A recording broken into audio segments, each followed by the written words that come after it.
Hello students, मैं अभिषेक सिंह स्वागत करता हूं आपके अपने यूट्यूब चैनल पर। स्टूडेंट्स, आज हम बात करने जा रहे हैं इलेक्ट्रिसिटी के बारे में, यानी विद्युत के बारे में। तो ये जो चैप्टर है यानी ये जो टॉपिक है ये आपके बोर्ड में और कंपटीशन लेवल दोनों के लिए बहुत ज़्यादा इंपॉर्टेंट टॉपिक है। चलिए आज इसके बारे में हम बात करते हैं, देखते हैं क्या होता है विद्युत। ठीक है, विद्युत होता क्या है? विद्युत एक प्रकार की क्या है बच्चों? विद्युत क्या है? एक प्रकार की ऊर्जा। ठीक है, तो ऊर्जा तो है विद्युत, ठीक है। तो विद्युत कहते कैसे हैं? तो विद्युत आपने सुना होगा कि आवेश के प्रवाह को क्या कहते हैं हम? विद्युत धारा। ठीक है, विद्युत कहते हैं। तो आवेश क्या होता है? सबसे पहले हम ये देखते हैं कि आवेश क्या होता है, क्योंकि हमें डेफिनेशन तो पता है बट हमें ये नहीं पता है कि आवेश क्या होता है। तो आवेश से बढ़ने से पहले हमें ये देखना चाहिए सबसे पहले आवेश कैसे, क्या प्रॉपर्टी होती है आवेश की, इस चीज के बारे में हम बात करते हैं। ठीक है, आवेश के बारे में आपने ये लिखा हुआ है, वह गुण जिसके कारण किसी में आकर्षण व प्रतिकर्षण होता है आवेश कहलाता है। ठीक है, लेकिन आकर्षण और प्रतिकर्षण होता कैसे है? तो आपने कभी देखा होगा कि कभी जैसे ये मेरे हाथ है, मैं इन्हें रगड़ रहा हूं तो इसमें क्या हो रहा है? आकर्षण या प्रतिकर्षण जो भी चीज आगे हो रहा है। यानी ये चीज आपने देखा होगा, मार्कर को हम वैसे रहते हैं और कागज के पन्नों को उठा देते हैं तो क्या क्या होता है? ये सारी चीजें आवेशित हो जाती हैं, ये सारी चीजें। और आवेशित करता कौन है? कोई ना कोई तो प्रॉपर्टी होगी जो इन्हें आवेशित करेगी। तो वो कौन? उसका करने का काम होता है हमारे किसका? एटम्स का। ठीक है, तो एटम्स कैसे काम करते हैं? जैसे मान लीजिए जैसे एटम है, ठीक है, ये पूरा एटम्स है, एटम है। एटम के बीच में क्या कहते हैं? इसे कहते हैं नाभिक। इस एटम में कौन रहते हैं? प्रोटॉन और न्यूट्रॉन्स। और इस एटम के चारों चक्कर लगाते हैं हमारे इलेक्ट्रॉन्स। ठीक है, जो प्रोटॉन और न्यूट्रॉन होते हैं वो इस नाभिक में ही रहते हैं, ये बाहर नहीं आते हैं। और जो इलेक्ट्रॉन्स होते हैं वो इसके चारों चक्कर लगाते हैं। और इलेक्ट्रॉन्स पर होता है नेगेटिव चार्ज और प्रोटॉन पर होता है पॉजिटिव चार्ज और न्यूट्रॉन पर कोई चार्ज नहीं। क्लियर है ना बच्चों? तो अब आवेशित कैसे होते हैं ये चीजें, कैसे क्या होता है? तो आपने ये भी सुना होगा कि आवेश पढ़ा होगा कि आवेश दो प्रकार के होते हैं, एक धनात्मक यानी पॉजिटिव आवेश और एक ऋणात्मक यानी नेगेटिव आवेश। तो पॉजिटिव आवेश और क्या कहते हैं नेगेटिव आवेश होते कैसे हैं? तो इसे ऐसे देख लीजिए, जैसे ये एक परमाणु इस हाथ का, ये एक परमाणु इस हाथ का, या आप मान लीजिए किसी भी, ये दोनों मान लीजिए परमाणु। अगर मैंने इन्हें ये किया यानी एक दूसरे से रगड़ा, तो रगड़ने में क्या होगा? आप कभी ये देखेंगे कि या तो इसके इलेक्ट्रॉन्स इसमें चले जाएंगे या इसके इलेक्ट्रॉन्स इसमें आ जाएंगे। अब आप ये देखिए कि इलेक्ट्रॉन्स पर कौन सा चार्ज होता है? माइनस, यानी कमी रहती है, इलेक्ट्रॉन्स पर माइनस रहता है। अगर इलेक्ट्रॉन्स जा रहे हैं तो ये क्या हो जाएगा? इसके इलेक्ट्रॉन्स अगर इसमें आ रहे हैं तो यानी इस पे माइनस की कमी हो रही है, यानी ये कौन सा आवेश हो जाएगा? धनात्मक आवेश। ठीक है, और इस पे इलेक्ट्रॉन्स बढ़ रहे हैं यानी ये एक तो माइनस पहले से ही है, ऊपर से और माइनस हो गया, तो ये कौन सा चार्ज हो जाएगा? कौन सा? ऋणात्मक यानी निगेटिव चार्ज। क्लियर है बच्चों? इसलिए आवेश कितने प्रकार के? दो। धनात्मक यानी धनात्मक आवेश कब होता है बच्चों? पॉजिटिव आवेश कब होता है? जब इलेक्ट्रॉन्स की क्या होती है? कमी। और ऋणात्मक आवेश कब होता है? जब इलेक्ट्रॉन्स की क्या होती है? अधिकता।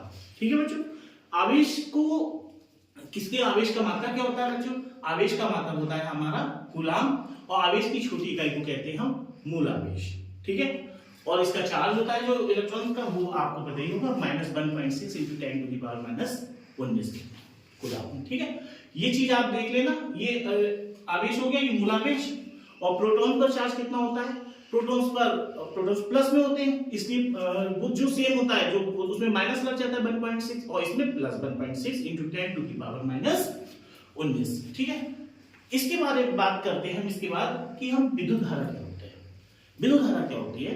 तो आप विद्युत धारा को समझने से पहले सबसे पहले ये समझिए कि आपने देखा होगा flow of electrons is called electric current, यानी किसे? इलेक्ट्रॉन्स के प्रवाह को क्या कहते हैं? विद्युत धारा। ठीक है, आवेश प्रवाह की दर को विद्युत धारा कहते हैं, इसका मात्रक होता है एम्पियर। ठीक है, और विद्युत धारा को मापा किससे जाता है? अमीटर से। ठीक, लेकिन हम ये तो पता है, लेकिन हम जनरली अगर देखें अपने व्यवहारिक रूप में प्रैक्टिकली, तो विद्युत धारा को हम ऐसे सपोज कर सकते हैं, जैसे हमने ये मान लीजिए ये मेरे पास एक ये टमाटर है बच्चों। ठीक है, अब ये टमाटर है, अब ये क्या है? इसका इलेक्ट्रॉन्स, एक इलेक्ट्रॉन्स, दो इलेक्ट्रॉन, तीन इलेक्ट्रॉन, चार इलेक्ट्रॉन्स। आप देख रहे हैं इनकी धारा बन रही है, धारा तो जानते हैं, धारा जैसे जल की धारा, जल ऐसे चलता है, ठीक है, जल धारा कहते हैं जल की धारा को। ऐसे यहाँ ये कौन से, ये इलेक्ट्रॉन्स है, तो इलेक्ट्रॉन्स की धारा बन रही है ना, देखिए इलेक्ट्रॉन्स 1 2 3 4 इलेक्ट्रॉन्स की धारा बन रही है। तो इस धारा को क्या कहेंगे, इसी धारा को क्या कहेंगे हम, क्या कहेंगे बच्चों, इस धारा को विद्युत।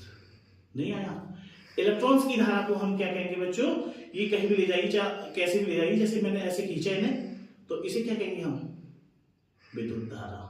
ठीक है, यानी ये कौन चलेगा विद्युत धारा के लिए, इलेक्ट्रॉन्स। और अब ध्यान रखिए, अब की वोल्टेज क्या होता है, अब ये देखूंगा मैं ये किस स्पीड से चल रहे हैं। जैसे ये टमाटर की स्पीड है ऐसी, तो 220, टमाटर की इन सबकी स्पीड होगी ऐसी, तो 440। तो इसकी स्पीड को क्या कहते हैं हम, वोल्टेज। ठीक है, जो विद्युत धारा की स्पीड होती है उसे कहते हैं वोल्टेज, और विद्युत धारा को क्या कहते हैं, फिर जो स्पीड है, अब आगे जाके मानो इन्हें किसी ने रोक, चल रहे हैं और आगे जाके मैंने इसे ऐसे रोक दिया, तो ये इसने रोका इन्हें, इलेक्ट्रॉन्स को, यानी इलेक्ट्रॉन्स के पूरे ग्रुप को इसने रोका, तो इसे क्या कहेंगे हम, इसे कहेंगे बच्चों प्रतिरोध, यानी रेजिस्टेंस।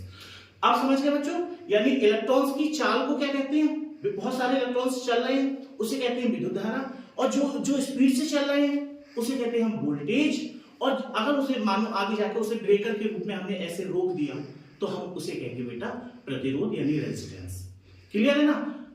देखिए अब देखिए, प्रतिरोध यानी किसी चालक के अभ्यय गुण जिसके कारण विद्युत धारा यानी प्रवाह का विरोध करता है। ठीक है, ये प्रतिरोध हो गया आपका। अब प्रतिरोध क्या होता है, प्रतिरोध क्या होता है, B/I बराबर R। ठीक है, ये आप देख लेना, प्रतिरोध का मात्रक क्या होता है बच्चों, ओम। ठीक है, क्योंकि सर इन साइमन ओम ने इनका दूर रहा है। ठीक है, तो ओम इसका मात्रक होता है। अब बेटा बात करते हैं हम विद्युत विभव की। विद्युत विभव क्या होता है, इलेक्ट्रिक पोटेंशियल। होता क्या है, जैसे आपने सुना होगा एकांक धन आवेश को अनंत से किसी बिंदु तक लाने में किए गए कार्य को विद्युत विभव कहते हैं। ठीक, विद्युत विभव कहते हैं, ये तो सुना होगा आपने, और आराम से इसका सूत्र भी जान, जो V बराबर W/Q। लेकिन होता क्या है विद्युत विभव, जैसे मान लीजिए एक इसका आवेश है, ये एक पार्टिकल है, एक बिंदु, और ये कोई आवेश है, मैं यहाँ इस आवेश को यहाँ से उठा के लाया, और यहाँ से उठा के मैंने जो भी काम किया, और यहाँ पे इस आवेश को उठा के रख दिया, तो इस आवेश ने कोई ना कोई काम किया। एकांक धन आवेश को यहाँ तक लाने में जो काम होगा वही काम क्या है, यानी किसके थ्रू आएगा, इलेक्ट्रॉन, वोल्टेज के थ्रू, और वही क्या है, इसके द्वारा किया गया कार्य क्या है, विद्युत विभव। यानी एक तरीके का विद्युत विभव को हम वोल्टेज भी कहते हैं, ये भी ध्यान रखना, क्योंकि कोई भी चीज वोल्टेज के थ्रू तो आती है किसी बिंदु में, तो उसे क्या कहेंगे हम बेटो बच्चे, विद्युत विभव।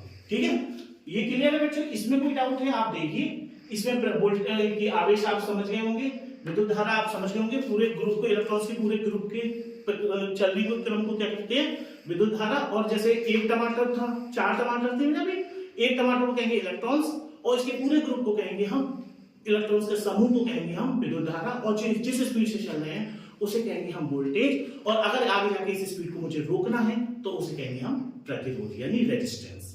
ठीक है बच्चों, ये वाला सेक्शन पहले आप नोट कर लीजिए, देखिए स्क्रीनशॉट ले लीजिए, फिर हम आगे बढ़ाते हैं। ठीक है बच्चों, अब क्या बात करते हैं हम विभवांतर की। ठीक है, तो विभवांतर यानी इलेक्ट्रिक पोटेंशियल डिफरेंस, तो इसमें है हम किसी बिंदु परिपथ के दो बिंदुओं के मध्य एकांक आवेश को एक दूसरे बिंदु तक लाने में किए गए कार्य को विभवांतर कहते हैं। ठीक है, ये डेफिनेशन तो हमने पढ़ी होगी, लेकिन अगर हम इसे प्रैक्टिकली देखें तो अभी मैंने ये बताया था कि, या आप इसे ऐसे भी कह सकते हो, दो विभवों के अंतर को विभवांतर कहते हैं। क्या कहते हैं, विभवांतर। अब विभव क्या होते हैं, विभव का मतलब विभवांतर यानी इलेक्ट्रिसिटी चलती कैसे है। जैसे कोई खाली तार है, मान लिया कोई भी खाली तार है, तो ये खाली तार में इलेक्ट्रिसिटी फ्लो क्यों नहीं हो रही है, जब तक इसमें सेल नहीं लगाऊंगा तब तक इसमें फ्लो नहीं होगी। तो सेल क्या काम करती है, सेल काम, अगर सेल ही एक तरीके की आपकी क्या करती है, विभवांतर है।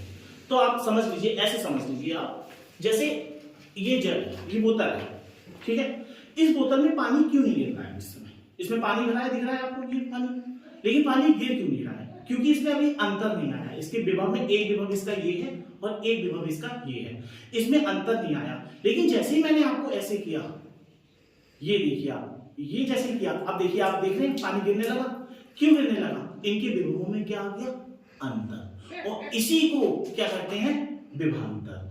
बट अब हमारे जो कहते हैं, जब हम सेल करते हैं तो सेल भी यही अंतर लेके आता है, इनके प्लस और माइनस के बीच में अंतर लाता है, इसी को हम क्या कहते हैं बच्चों, विभवांतर।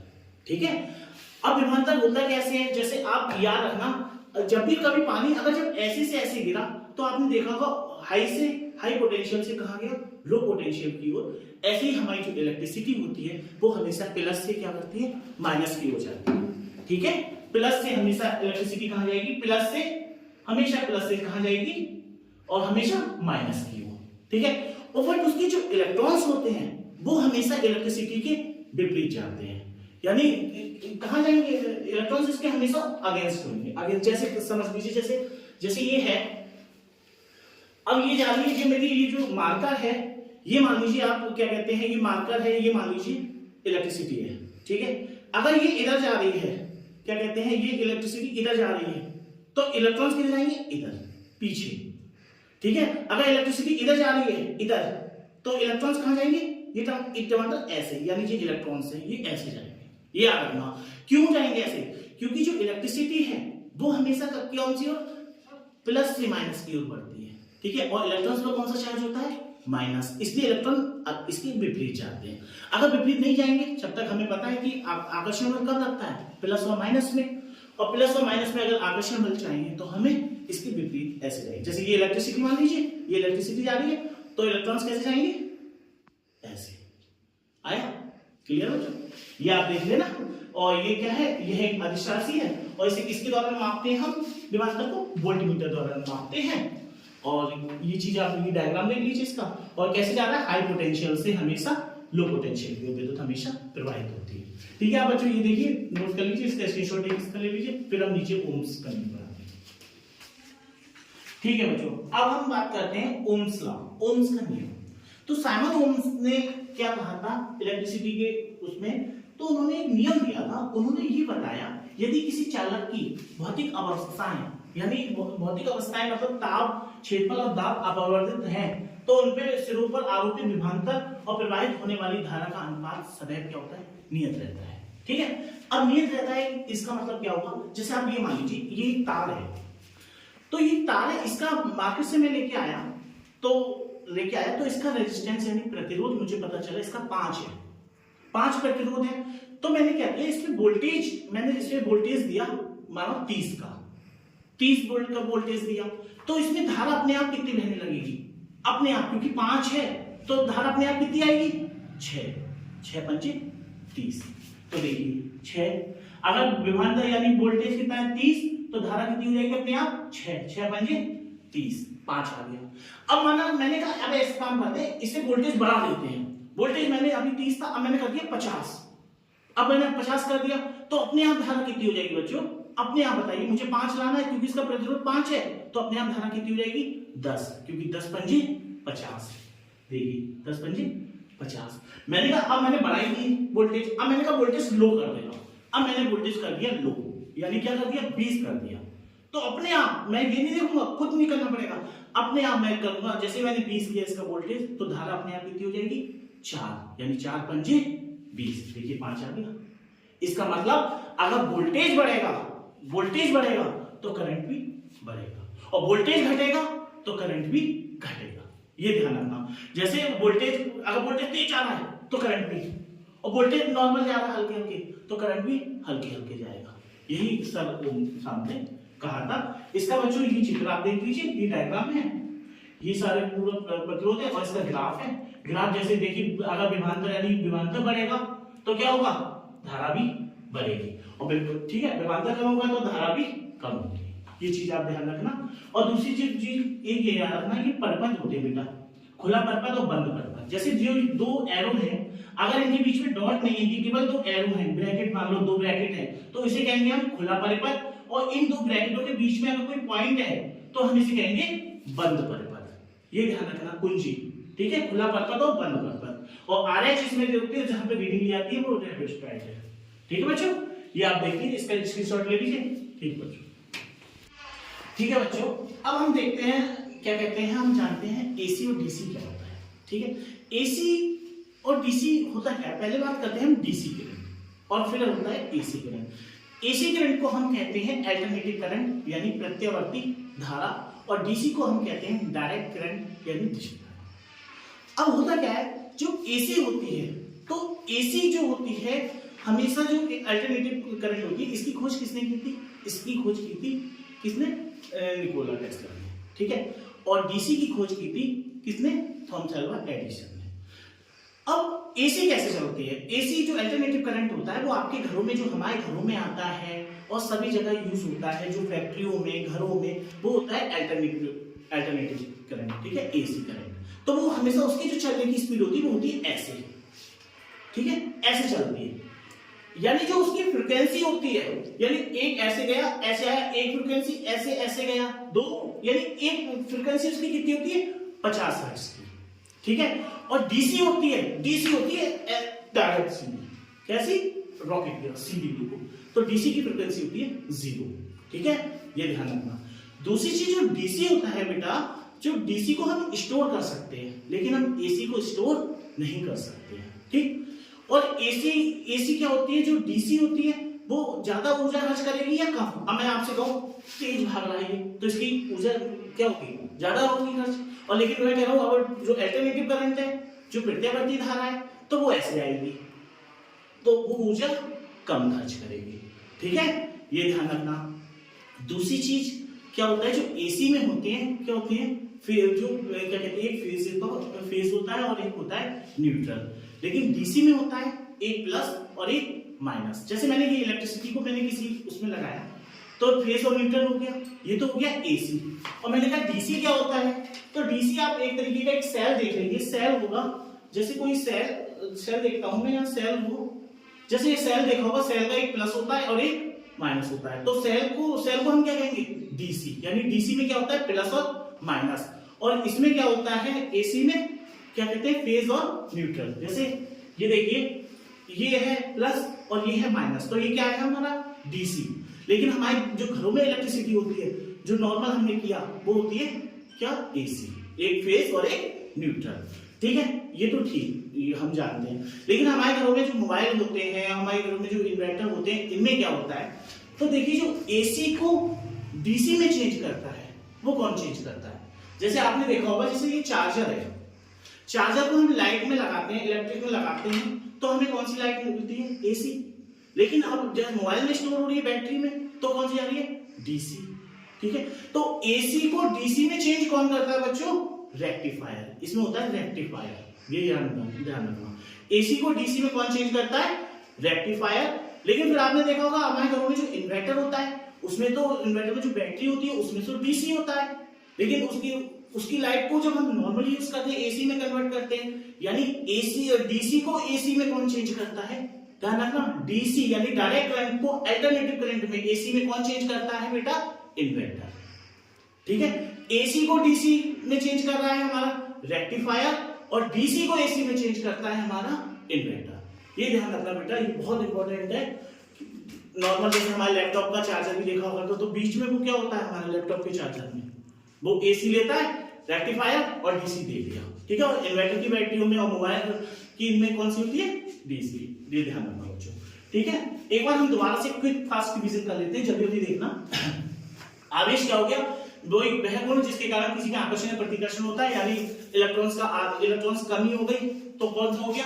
पॉजिटिव। और इलेक्ट्रॉन्स की अधिकता हो गई तो नेगेटिव आवेश। यानी और क्या कहते हैं, विद्युत धारा क्या होते हैं? बहुत सारे, जैसे ये प्रक्रम है, ये पूरा, ये इलेक्ट्रॉन इनके चलने के क्रम को क्या कहेंगे? धारा बन गई, तो इसे विद्युत धारा। और इसे मैंने आगे जाकर जो इनकी स्पीड है, उस स्पीड को कहेंगे हम वोल्टेज। और मैंने इसे आगे जाके इन्हें रोक दिया, इनकी स्पीड को कम कर दिया, तो वो हो गया प्रतिरोध, ठीक है, ये ध्यान रखना। इसके बाद हम बात करते हैं विद्युत विभव, यानी कोई भी चीज को बाहर से एक बिंदु तक लाने में जो काम करना होता है, हम उसे क्या कहते हैं? विद्युत विभव।